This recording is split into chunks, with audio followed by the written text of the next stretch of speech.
when you only throw a 3-yard pass. What classes are you taking this semester? I had 3. One of them just ended because it was a half semester class. But I had art class, alcohol and your college experience, and then making a vocational educational choice. Nothing too strenuous.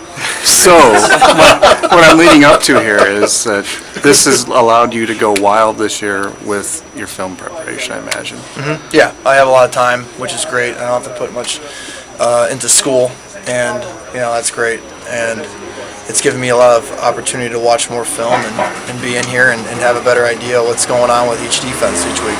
And that's kind of, but Coach Farron said even when you had a full load, a full class load, I think finance?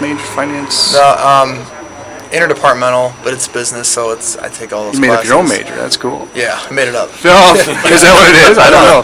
Interdepartmental is it's usually like general studies. That's what I did. Pick and choose. It means you don't know what you're doing.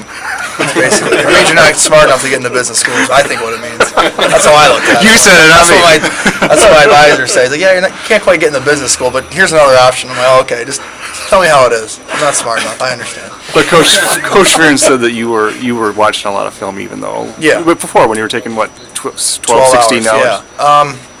I think the hours are always there. There's always going to be time to watch film. Obviously, when I had 12 hours, it was more of a jam-packed schedule. Now I can be more relaxed with it. But now there's time to watch more film than usual. But I think it's more so about how you watch film. It's not you can put in a good hour and get more out of it than someone who sits there for 3 hours. So I've learned a lot from the coaching staff.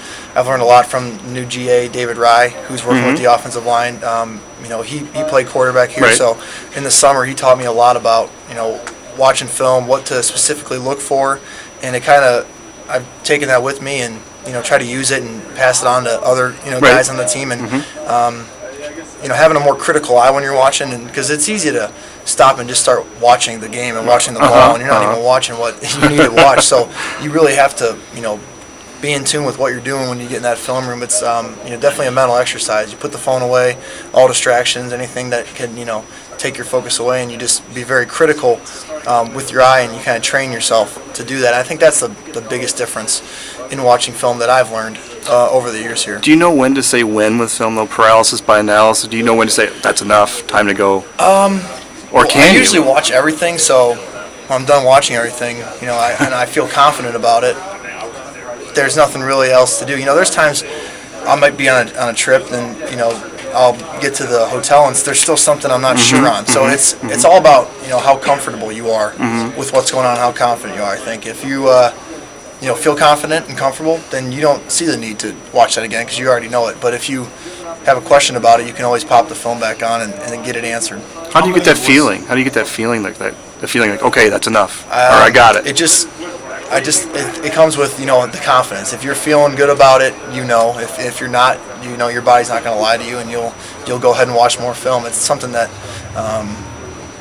it's just like a knack. I don't know. How much are you watching scheme? How much are you watching personnel, or is it just a mixture of everything? Both? Everything. Yeah. Personnel's huge. I try to pick up on that. It's not something I ever did in the past. I never really worried about it until almost a day before the game. Like, oh yeah, what are their numbers again? Because you're just so worried about what their schemes are. But now personnel hints a lot of different things that defenses do, and I'm surprised that I've never focused on it before, and it's been a huge tip in picking things up. And then watching games instead of cut-ups has been a new thing that I took from Dave Rye. He kind of thought that watching games gives you a better idea what teams are calling, what the defensive coordinator is trying to do, and those are very helpful. It's nice to watch film with a different eye and kind of pick up little hints, because that's what it's all about, is learning the best way to be like I said, critical with every single thing you're doing. Is it always the coach's angle?